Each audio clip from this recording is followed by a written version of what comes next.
வணக்கம். குவைத்திலிருந்து கிடைக்கப்பெற்ற புதிய தகவல்களோடு உங்களை சந்திக்கின்றோம். சர்வதேச விமான பயணங்கள் அனுமதிகள் அதிகரித்த போதும் விமான நிலையத்தில் கூட்டம் அதிகமாக இல்லை. முழு அளவில் செயல்பட அமைச்சரவை ஒப்புதல் அளித்திருந்த போதும் சர்வதேச விமான நிலையங்களின் எண்ணிக்கையில் குறிப்பிடத்தக்க அதிகரிப்பு எதுவும் இல்லை என்றும், கடைசி நாளில் 146 சேவைகள் நடந்தது என்றும், ஐக்கிய அரபு எமிரேட், சவுதி அரேபியா, துருக்கி, ஐக்கிய அரபு அமீரகம் ஆகிய நாடுகளுக்கு மேலும் சேவைகள் தினசரி பயணிகளுக்கான கட்டுப்பாடுகளை நீக்கியதாக விமான நிறுவனம் அறிவித்துள்ளது. உங்களுக்கு ஒரு சுற்றறிக்கை அனுப்பப்பட்டுள்ளதாகவும், நவம்பர் முதல் மாதத்திலிருந்து சேவைகள் விரிவடைந்து வருவதாகவும், குறைந்த டிக்கெட் விலையில் அதிக சேவைகள் கிடைக்கும் என்றும் அறிவிக்கப்பட்டிருக்கின்றது.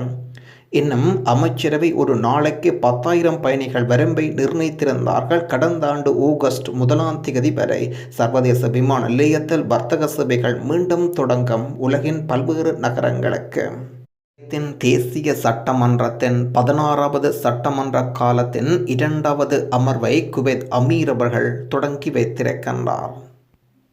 குவைத்தில் வைரஸினால் இறப்பு விகிதம் கொண்ட நாடுகளின் பட்டியலில் முதலிடம் பிடித்திருக்கின்றது நேஷனல் இணையதளம் தெரிவித்துள்ளது. அதனால் வைரஸினால் தொற்று காரணமாக குவைத்தில் உலகில் மிக குறைந்த உயிரிழப்பு விகிதம் பதிவாகியிருக்கின்றது.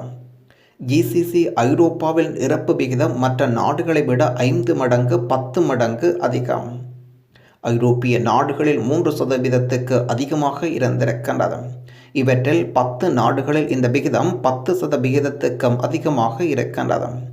உயிரிழப்பு விகிதம் குறைந்த நாடுகளின் பட்டியலில் முதலிடம் பிடித்திருக்கின்றது நேஷனல் இணையதளம் மூலம் குவைத். பர்வனியா கவர்னோரேட்டில் உள்ள மேற்பார்வை குழு யலேப் அல் சுவீக்கில் மற்றும் அல் தஜீத் பகுதிகளில் கைவிடப்பட்ட 9 கார்களை தூக்கி நகராட்சி முன்பதிவுக்கு அனுப்பியிருக்கின்றனர். குவைத்தில் 3 மணி நேரத்தில் 1940 போக்குவரத்து குற்றவாளிகள் பிடிக்கப்பட்டனர்.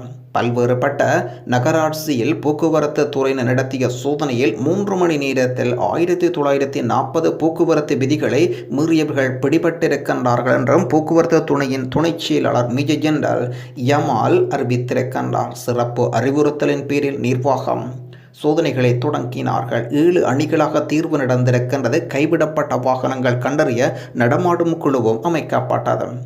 யலேப் அல் சுவேக், ஹவாலி, ஹைதான், யஹாரா ஆகிய இடங்களில் நடத்தப்பட்ட ஆய்வுகளில் 1940 விதி மீறல்கள் கண்டறியப்பட்டுள்ளதாக தொழில்நுட்ப ஆய்வுகளின் இயக்குனர் அறிவித்திருக்கின்றார். சாலைகளில் கைவிடப்பட்ட நிலையில் பழைய மற்றும் கைவிடப்பட்ட வாகனங்கள் மாற்றுவதுடன் பயன்படுத்திய வாகனங்களை பாதுகாப்பற்ற நிலையில் கண்டறிவதிலும் அதிகாரிகள் கவனம் செலுத்தியிருக்கின்றார்கள். சோதனையின் போது பல பாதுகாப்பற்ற வாகனங்கள் கண்டுபிடிக்கப்பட்டுள்ளதாக அதிகாரிகள் அறிவித்திருக்கின்றார்கள். தற்பொழுது அபுதாபியில் நடைபெற்று வரும் அரபு நீச்சல் சாம்பியன்ஷிப்பில் 25 மீட்டர் பந்தயத்தில் நீச்சல் பந்தயத்தில் குவைத்தின் லாரா தங்கப்பதக்கம் வென்றிருக்கின்றார். குவைத் பெண்கள் பங்கேற்பு வரலாற்றில் இது முதல் தங்கப்பதக்கம். அதிலும் நீச்சல் பிரிவில் முதல் தங்கப்பதக்கம் அரபு லீக்கில் குவைத்திற்கு கிடைத்திருக்கின்றது. குவைத்தின் இந்திய தூதரகம் ஒருங்கிணைப்பில் ஆன்லைனில் கட்டுமான பொருட்கள் வாங்குபவர்கள் விற்பவர்கள் சந்திப்பு ஒன்று இடம்பெற்றிருக்கின்றது. குவைத் இந்திய தூதரகம் மற்றும் ரசாயன பொருட்கள் ஏற்றுமதி கவுன்சில் ஒருங்கிணைப்பில் ஆன்லைனில் கட்டுமான பொருட்கள் வாங்குபவர்கள் விற்பவர்கள் சந்திப்பு அக்டோபர் 25 நடந்திருக்கின்றது. குவைத் நாட்டின் இந்திய தூதுவர் சிபி ஜார்ஜ் அவர்கள் இந்திய கட்டுமான பொருட்களின் தரம் மற்றும் குவைத்தில் உள்ள திட்டங்களின் உட்கட்டமைப்பு குறித்து உரையாற்றியிருக்கின்றார். இந்திய ஏற்றுமதியாளர்கள் குவைத்தில் உள்ளவர்களுடன் ஒருங்கிணைந்து இந்திய பொருட்களின் ஏற்றுமதியை பெருக்கிட வேண்டும் என்றும் அவர் வேண்டுகோள் விடுத்திருக்கின்றார். மேலும் இந்தியாவைச் சேர்ந்த 40க்கும் மேற்பட்ட ஏற்றுமதி நிறுவனங்களும் அதிகளவில் குவைத்தில் இறக்குமதி நிறுவனங்களும் இந்த சந்திப்பில் கலந்து கொண்டனர். குவைத்தின் ஃபஹாகில் காதலியான இலங்கை பெண்ணை கொலை செய்துவிட்டு காதலன் காவல் நிலையத்தில் சரணடைந்திருக்கின்றார். குவைத்தின் ஃபஹாகில் பகுதியில் காதலியான இலங்கை பெண்ணை கொலை செய்துவிட்டு காதலன் அந்த பகுதியில் உள்ள காவல் நிலையத்தில் சரணடைந்திருப்பதாகவும், கொலையாளி ஆத்திரத்தில் இதை செய்ததாக பாதுகாப்பு பிரிவினரிடம் முதல் கட்ட விசாரணையில் தெரிவித்துள்ளார். மேலும் கொலை செய்யப்பட்ட காதலி மற்றொரு நபருடன் உறவை ஏற்படுத்தி கொண்டதன் காரணமாக இந்த கொலை நடந்துள்ளதாக தெரிவிக்கப்பட்டுள்ளது. கொலை செய்யப்பட்ட பெண் மற்றும் கொலையாளி குறித்த கூடுதல் விவரங்கள் எதுவும் உடனடியாக எமக்கு கிடைக்கப்பெறவில்லை. குவைத்தில் புதன்கிழமை முதல் லேசான மழை பெய்யும் என்றும் வானிலை ஆய்வாளர் அறிவித்திருக்கின்றார். வெள்ளிக்கிழமை மற்றும் சனிக்கிழமைகளில் நாட்டின் வானிலை மேகமூட்டமாக இருக்கும் என்றும் குவைத்தின் வானிலை ஆய்வாளர் ரமலான் அவர்கள் அறிவித்திருக்கின்றார்.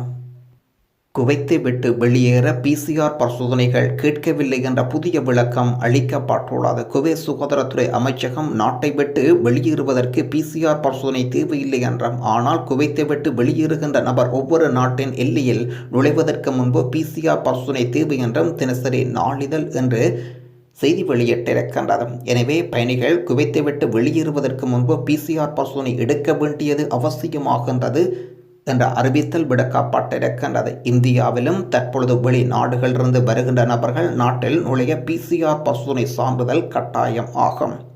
இலங்கையிலும் அதுபோன்றே நீங்கள் உங்கள் நாடுகளில் தற்சமயம் இருக்க நாடுகளில் குறிப்பாக குவைத்திலிருந்து PCR பரிசோதனை எடுத்துவிட்டு இலங்கை செல்லும் போது இலங்கையில் அந்த PCR பரிசோதனையை காட்டினால் போதும். இலங்கையில் நீங்கள் PCR பரிசோதனை மீண்டும் எடுக்க வேண்டிய அவசியம் இல்லை. தொடர்ந்து இன்றைய நாணய பெறுமதிகள் இலங்கை மற்றும் இந்திய ரூபாவில் முதலில் இந்திய ரூபாவில் 246.42, இலங்கை ரூபாவில் 658 ரூபா.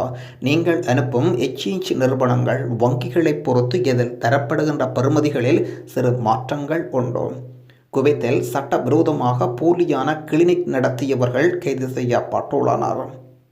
குவைத்தில் போலியான கிளினிக் மற்றும் வீட்டு மருத்துவ சேவைகள் வழங்கும் நிறுவனத்தை சட்டவிரோதமாக நடத்தி வந்த பெண் உட்பட 3 ஆசிய நாட்டவர்கள் ரெசிடென்சி டிபார்ட்மெண்ட் அதிகாரிகளினால் கைது செய்யப்பட்டுள்ளனர். கிளினிக் ஒன்றை நடத்தி வருவதாக விளம்பரங்களை சமூக ஊடகங்கள் வழியாக இவர்கள் பகிர்ந்திருக்கின்றார்கள். பொது இடங்களில் ஸ்டிக்கர்கள் ஒட்டியும் சிகிச்சை பெறுவதற்கான நபர்களை கவர்ந்து வந்தனர். இது சட்டவிரோத செயலில் ஆசிய நாட்டவர் ஒருவருக்கு தொடர்பு இருப்பதாக குடியிருப்பு விவகாரங்களுக்கான விசாரணை பொது நிர்வாகத்துக்கு கிடைத்த ரகசிய தகவலை அடுத்து அந்த நபரை சால்மியா பகுதியிருந்த அதிகாரிகள் கைது செய்திருக்கின்றார்கள். ஸ்பான்சர் வீட்டை விட்டு ஓடி வந்த இளம்பெண், வீட்டு பணிப்பெண் மற்றும் இவர்களுடன் சேர்ந்து இதை நடத்தி வந்த டெலிவரி டிரைவர் மற்றும் 3 பேரை அதிகாரிகள் கைது செய்தனர். அவர்களிடமிருந்து பல போலியான ரசீதுகள் மற்றும் வவுச்சர்கள் கைப்பற்றப்பட்டன. இஸ்பிலியா பகுதியில் இந்த போலியான கிளினிக் இவர்கள் நடத்தி வந்திருக்கின்றார்கள். Home care. கைது செய்யப்பட்ட 3 பேரையும் கூடுதல் சட்ட நடவடிக்கைக்காக சம்பந்தப்பட்ட அதிகாரிகளிடம் ஒப்படைக்கப்பட்டனர். தண்டனைக்கு பிறகு குற்றவாளிகள் இவர்கள் மீண்டும் குவைத்தில் நுழைய முடியாதபடி விரல் பதிவு வைத்து நாடு கடத்தப்படுவார்கள் என்று அமைச்சகம் திட்டவட்டமாக அறிவித்துள்ளது. அதேபோல் உள்துறை அமைச்சு வெளியிட்டுள்ள செய்தி குறிப்பில் தனிப்பட்ட ஸ்பான்சர்ஷிப்பில் இல்லாவிட்டால் எந்த ஒரு தொழிலாளர்களுக்கும் அடைக்கலம் கொடுக்க வேண்டாம் என்றாம், அது சட்ட விரோதமானது என்றாம், பாதுகாப்பு அதிகாரங்களுக்கு ஒத்துழைப்பு வழங்க வேண்டும் என்றாம் அறிவுறுத்தல் தொடர்ந்தும் வழங்கி வருகின்றார்கள். பின்வரும் எண்களை அழைப்பதன் மூலம் தொழிலாளர் சட்டம் தொடர்பான மீறல்கள் சம்பந்தப்பட்ட புகார்களை நீங்கள் புகார் அளிக்கலாம் என்றும் உள்துறை அமைச்சகம் தெரிவித்துள்ளது. தொடர்பு எண் குறித்து வைத்துக் கொள்ளுங்கள். என்று ஒரு நாள் உங்களுக்கு தேவைப்படும் தொடர்பு இலக்கம் 972882 இன்னும் ஒரு தொலைபேசி இலக்கம் 255-825-55. இன்னும் ஒரு தொடர்பு இலக்கம் 97-28-82-11. குவைத்தில் வங்கியில் கொள்ளை, காவலாளியை கத்தியினால் குத்தி பதபதக்க வைக்கும் காட்சிகள் வெளியிடப்பட்டிருக்கின்றது. குவைத்தின் யஹரா அடுத்து தைமா பகுதியில் பேர்கன் வங்கியில் முகமூடி அணிந்த நபர் ஒருவர் வங்கியில் நுழைந்து துப்பாக்கி முனையில் 32,000 தினார் வரையில் திருடிய பின்னர் வங்கியின் காவலாளியை கத்தியினால் குத்திவிட்டு தலைமறைவாகி இருக்கின்றார் என்ற செய்தி வெளியிடப்பட்டுள்ளது. இது தொடர்பான அவசரகால கட்டுப்பாட்டு அறைக்கு தகவல் கிடைத்த நிலையில் விரைந்து வந்த அதிகாரிகள் மக்கள் குடியிருப்புகள் நிறைந்த பகுதிகளுக்கு புகுந்த குற்றவாளியான 31 வயது நபரை சுற்றி வளைத்து கைது செய்ததாக தகவல் வெளியிடப்பட்டிருக்கின்றது. குறிப்பாக இவர் நிகாப் அணிந்த வெளிநாட்டவர் வங்கியிருந்த 30,000 தினார்களை கொள்ளையடித்தார் என்று முதல்கட்ட விசாரணையில் சொல்லப்பட்டிருக்கின்றது. வேலையில்லாத சந்தேக நபர் தனது குற்றத்தின் விரிவான வாக்குமூலம் வழங்கியிருக்கின்றார். அவர் ஒரு மாதத்துக்கு முன்பு திட்டமிட்டார் என்றும் விசாரணை நடத்தியவர்களிடம் தான் கொள்ளையடிக்கும் போது பயன்படுத்தும் பொம்மை துப்பாக்கி, கருப்பு அபாயா, நிகாப் மற்றும் பெண்கள் அணியும் கைப்பையை வாங்கியதாக கூறியிருக்கின்றார். வேலையில்லா திண்டாட்டம் மற்றும் கடன் காரணமாக இந்த குற்றத்தை தான் செய்ததாக ஒப்புக்கொண்டிருக்கின்றார். அவர் பொது விசாரணைக்கு பரிந்துரை செய்யப்பட்டுள்ளார் மற்றும் மேலதிக விசாரணை மற்றும் விசாரணை நிலுவையில் போலீசார் காவலில் வைக்கப்பட்டுள்ளார். இலங்கை கட்டுநாயக்கா வரும் பயணிகள் 20 வினாடிகளில் வெளியேறும் வகையில் புதிய ஆன்லைன் முறை அறிமுகம். இலங்கை வர விரும்பும் பயணிகள் அந்த நாட்டு விமானத்தில் கட்டுநாயக்கா விமான நிலையத்தை வந்தடைந்த போது airport.lk என்ற இணையதளத்தின் ஊடாக அந்த அமைப்பை அணுக முடியும் என்றும் விமான நிலையம் வருகை வளாகத்தில் அமைந்துள்ள QR கோடாக குறியீட்டு பலகைகள் சென்று உங்கள் தகவலை சமர்ப்பிக்கலாம்.